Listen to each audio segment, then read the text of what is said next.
Good morning and welcome to First Pitch. I'm your host, Ty Comer, along with head coach Ryan Brittle. We're back after a pretty busy week and weekend. We played Randolph-Macon and Greensboro, so we'll talk about those. So first of all, like I said, Randolph-Macon, number 9 coming in here. I guess that was last Tuesday after the show. Really, not one of our best efforts. They do have a very talented club, but you said the other day the intensity level was a little low. I thought it was the least well-competed game that we've played all year. We did come out and we gave up a run, I think, in the top of the first, and then we scored 2 runs in the bottom and a run in the bottom of the third, and then the wheels kind of fell off. Made an error on a bunt play in the 4th inning, I believe, and ended up turning into a 5-run inning. And from there on, it was kind of bad news bears. Mm-hmm. We were the bad news bears. Yeah, and, we had a big double disappointing. play that we thought was going to get us out of an inning, but it turned out that it had been a catcher's interference. The guy tipped Tim Ortega's glove a little bit, and that one kind of took the wind out of our sails because they ended up scoring that run and then some runs afterwards. Yeah, So it was a game I'd like to forget, so we can move on to the weekend if you like. that works for me. So on the weekend we played a little bit better, I'd say. We came out and Peck, with another great performance, earned his 3rd Pitcher of the Week for the USA South. He was fantastic. Struck out 13. We won 6-0. His OPEC stuff, he got an extra day's rest this week because of some rain on Friday. And he had command of all 3 pitches, and they were sharp, and he did what he does. He went out and pitched really well. When you don't walk anybody, you give up 5 hits and you strike out 13. That's a pretty dominating performance. It is. But so he did great, and we played defense and scored runs behind him, and moved on to the second game of the doubleheader. And kind of the unsung hero of the last 4 years is Dylan Weaver. Of course. Mr. Steady. He's been our number 2 or in the 2 slot for the last 4 years behind probably the 2 most talented pitchers in the conference, Jake Perkins and Hunter Peck. And just had a great career. Yes. And he came out Saturday in the second game of the doubleheader. He gave up a couple hits in the first inning. First 2 guys got on base hits up the middle, and after that, it was pretty much lights out. I think he gave up 6 or 7 hits in the game, pitched 8 innings, and just did a great job competing on the mound for us. And we ended up winning that game 7-1. So we won the series on Saturday and had a chance to go into Sunday and sweep it from them. And we had a really good chance. We went into the 9th inning with a 2-run lead. We had our guy, Holland, came in. We weren't able to shut the door. We had some plays. The ball got lost in the sun for Dom in center field. There were some plays that probably could have been made that we didn't quite make and didn't quite execute as much on offense as you always allude to during the games. There are so many times other than just the top of the 9th or the bottom of the 9th inning that you can – have a chance to extend your lead and possibly put the game away, and we didn't do that. But overall, an 11-7 loss in 11 or 10 innings, and we did happen to come back in the 9th inning and tie that thing up. So one of the beautiful things about being a baseball coach is you get to go out on the field and you talk to the players, and sometimes the players make great comments. And I think it was the 8th inning, it was actually the 10th inning, top of the 10th inning, and I go out to make a pitching change. I took Turner out of the game, put Braxton Wheeler in to try to get the last out of the game, and I took the ball from Turner, and Stickney looks at me and goes, "Coach, sometimes you're just not meant to win the game." And that's kind of the way we felt, after the 9th inning, and because we actually went down 7-5 in the 9th, or the top of the 10th. We went down 7-5. We were down 7-5 in the top of the 10th, I believe. And no, it was the top of the 9th. We went down 7-5, top of the 9th, and the bottom of the 9th, we were able to scratch a couple runs across and tie the ball game up. And in the 10th, they scored a run, and then they had 2 outs. They had a lefty at the plate, and Turner was on the mound. He threw a quality pitch, breaking ball down in the zone, and Adam Murray, their guy that had come in at first base for defensive purposes, he caps one off the end of his bat, and it kind of was a little looper over shortstop's head. And Jake goes back there, and I think the ball rattled around in his glove like 5 times before it finally popped out. But we just didn't execute. I didn't think we executed well enough early on in the game. We had some opportunities to put some runs on the board, and if we'd done that, we could have separated ourselves from them and not given them a shot to come back and win the game. But give credit to Greensboro. They battled their tails off. They're fighting for position in the conference standings, and so give credit to them for fighting hard and coming back and winning that 3rd game of the series. So like you said, we did win that series that put us at 11-4 in the conference. So we'll move on to this week. We play at Eastern Mennonite at 4 o'clock today. Talk a little bit about Eastern Mennonite. So Eastern Mennonite's a growing program. Coach Spots does a great job. They swing the bats. They're hitting like 311 as a team right now. Got some guys hitting way up in the threes and a guy over 400. So certainly it's going to be a good, well-competed game. They'll be ready for us, and we'll be ready for them too. And we'll have some guys on the mound that need to go out and have good performances and earn more time on the mound, and we'll see where we come out. But it's always fun, as I always say, it's always fun to go compete against good teams who have good coaches, and we get to go compete against Moose, one of your old roommates. So Taylor Davis is up there as an assistant coach, so it's going to be good to see him too. Always.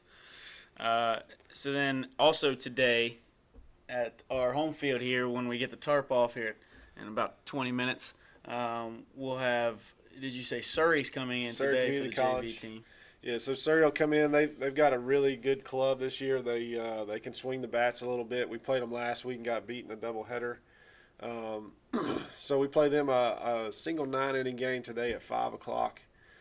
We had some rain last night, so we put the tarp on, and we need to give the field a little bit more time to drain the outfield. Left field's usually pretty swampy, so we'll give it a little bit more time to drain. But it'll be good for the JV guys to get out there and compete. And I know there's some guys that are anxious to get on the field and get some swings in and some innings on the mound. And it's always great for us to be able to continue to develop our young guys in that manner. And it's going to pay off for us. Hopefully in the conference tournament, we'll have some of those young pitchers we might need to go to if we make a deep run in the conference tournament, and all the innings that they're getting in these JV games is going to pay off for them. So we have a single 9-inning game against Surrey today, and we also have another JV game tomorrow afternoon against Danville Community College, and that'll be another single 9-inning game, and I believe the start time is 5 o'clock for that one as well. So two JV games this week, and then we'll hit into our weekend series with Averett. Yeah, so like you said, Averett, they're the bottom team in the conference, but you know they're not going to play that way. Rivalry game. It is a rivalry game. Anything can happen. It doesn't matter where you are in the standings. It's always a tough game, especially when you go down into enemy territory down there in Danville. So it'll be a good weekend. There are possible schedule changes to keep heads up for. We won't have any schedule changes. We tried. Averett actually has senior day on Sunday. Okay. Of course, we would like to move the games up as close, as far away from the conference tournament as possible to give our guys on the mound as much rest. But they have senior day Sunday, so we'll play as scheduled. 3 o'clock Friday, 1 o'clock Saturday, 1 o'clock Sunday, and then we have a game against Eastern Mennonite on Monday afternoon before we head down to the conference tournament on Tuesday. So we play here at home against EMU on next Monday. That's right. So let's move on to the questions. We've got plenty of them this week. First, my family. Yeah, the family. Oh, you called Eric out on the did. show last week, and he got a little Yeah. A little irritated. Eric, I understand, and I appreciate all the questions. These are some really good questions too. We'll start with your dad's question. Tell us about your first experience catching, and I'm So pretty sure he gave the exact date in the email. He might have. So I guess my dad wants to try to embarrass me a little bit on national television. But so I was a catcher by trade all the way through high school and through college, and got moved to first base and played there. But my first experience as a catcher, my dad, I always tell our team this and other people this. The reason why I coach baseball is because I want to have an impact on young men, because the biggest impact on my life has been the baseball coaches I've had. Starting with my dad was my first baseball coach. So he was my first baseball coach. It was my brother's team. I was littlest guy out there, probably 4 or 5 years old. And I begged and begged and begged my dad to catch. And I wanted to get the gear on, and I wanted to get behind. At least I thought I did. Yeah. And, Every little kid does, though. So it was like the 4th or 5th inning of this game. It was in the middle of the summer. It was like 145 degrees outside. Really, it was probably like 90, but it was really hot. And so I begged and begged and begged and begged my dad, and he said, "No, it's too hot. You don't want to do that." So finally, he was like, "Okay, you want to catch? You're catching." So start putting the gear on. So I start putting the shin guards on. I get the chest protector on, and I'm like, "Dad, this is too hot. I'm too hot." And he looks at me and goes, "You want to catch? You're catching." Yes. So here comes the tears out of my eyes. My mom's sitting in the stands, so my mom gets a little bit upset that my dad's forcing me to catch. Mm-hmm. So she comes down and starts talking about, my dad's upset with my mom. My dad's upset with me because I'm crying. So he's like, "Boy, you're going in the game. You're catching." So I went in the game and I caught, and I was crying while I was catching, and I was, I did all that stuff. And after the inning was over, I think he took me out of the game. But you know what? Through all that, I actually fell in love with catching and enjoyed catching the rest of my career. So that was my first experience ever as what I used to call a hind catcher. A hind catcher, nice. So then Eric, with the good questions, he wants me to talk about my recruiting process, and then after that, I'll ask you about the recruiting process from a coach's standpoint. So for me, my dad has always, like you said, been a huge part of my life, and he's gotten me. He's worked his connections on everything. So he's always working to get me seen or whatever it may be. Even while I'm in college, Dad thinks I'm a professional baseball player sometimes. So when I was in high school, I played travel ball all the way through. And then once I got into about freshman and sophomore year of high school, we started going to these showcase tournaments. So I would go to these showcase tournaments, play in front of these college scouts. Some showcase tournaments you'd show up and there was nobody there. Others you'd show up and it was jam-packed with coaches that you could go talk to, whatever it may be. Also, outside of just the showcase tournaments, I would go to showcase events where it's more like a combine. It's a training combine, and a lot of coaches would be there.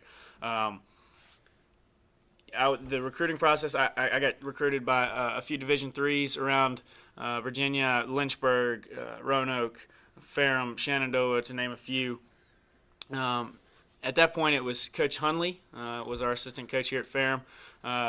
He was the first one to see me, but Dad had also, I believe, this could be wrong, but I think Dad played with the head coach, Darren Hodges. He did.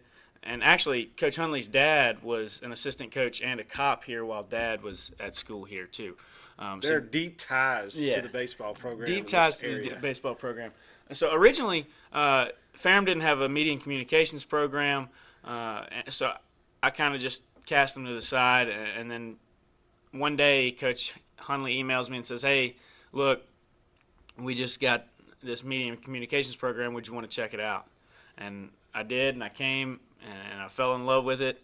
And then I guess the summer before I got here, Coach Hodges resigned, and I didn't know what was going on, but they brought in some weirdo from Oklahoma, and it's worked out pretty well, though. So but the recruiting process is a fun one, but it's also very stressful. So then, Coach, go ahead and talk about your recruiting from a coach's standpoint. Well, from a coach's standpoint, is we go evaluate. We try and find kids that we think fit into our program, both socially, academically, and athletically.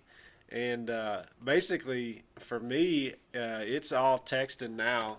Used to be phone calls, but I'll text guys on a regular basis, try to keep up with them, go to watch as many games as possible. As we hone in, especially this time of year, we'll be going to high school games, and the guys that we really want, we'll go and watch them 3, 4, 5, 6 times in the spring, and just to love on them as much as we can, and tell them how great Ferrum is, and why they should be a Panther, and see where we come out at the end. It's a tough process for everybody, for the coaches, for the players, for the parents. And you never know who you're going to get, so you got to recruit a lot of guys. And we try and go out and identify the best players possible, and we recruit them. A lot of them get signed by Division I schools, but you never know which ones are going to be the ones that slip through the cracks and fall to you. So you just recruit them all and see what you get. I remember a Concord coach. I went to a camp there one time, and the Concord coach said, "I'm going to recruit Prince Fielder just in case he's sleeping with Concord sheets under his bed at night." Right. So what are some of the recruiting gaps that you guys are going to try to fill this year? So we don't have any gaps, and everybody that's leaving after this year is easily replaceable. Right. Totally agree with that. So we got Joe Stickney, Ty Comer, Lane Deaver, Dylan Weaver, and Jared Talley. Those 5 guys are seniors and leaving our program. We feel like we've got young guys that can move into those positions, but we always tell our guys, your job is to make sure that you work hard enough where we can't recruit somebody that's better than you, and our job is to go out and get somebody better than you so that we improve as a team. So the major gaps are second base, right field, and on the mound. And so we'll see if we can address those needs, and hopefully some of our young guys can step up and fill those roles as well. All right, and last, I guess 2 questions. What changes have you noticed in the team from early February, and then how do you keep these freshman arms, legs, and minds sharp for the home stretch? Well, Eric called me the other day and said, "Man, it's amazing how much the lineup changes from the first game of the year to the last game that you've played." And I said, "Yeah, you just people develop at a different rate. Guys pop up like Brandon West here in the last week and a half or 2 weeks, and has done a good job of settling us down in left field. So you just never know. You never know how your lineup's going to change or how people are going to progress, and people get hot, so they get in the lineup. As far as being fresh, you guys got to suck it up and play. Everybody's tired all over the league, all over the country. And it's time that our conditioning that we do in September, October, and November pays off for us at the end of the year. And I think that's why you've seen we started out 5-8, we're 17-12 now. And I think our conditioning sets us apart and helps us progress towards the end of the year. It's we got guys that are banged up a little bit. They got to suck it up and play. It's not time to. We might pull them out for an inning or 2 here and there. But it's time to play ball. It is. So as you mentioned, it is the home stretch, and that'll do it today. But we will be back next week getting ready to talk about the conference tournament. So that'll be an exciting show next week. Make sure you join us back here. So for this week, I'm Ty Comer along with Coach Ryan Brittle. And this has been First Pitch.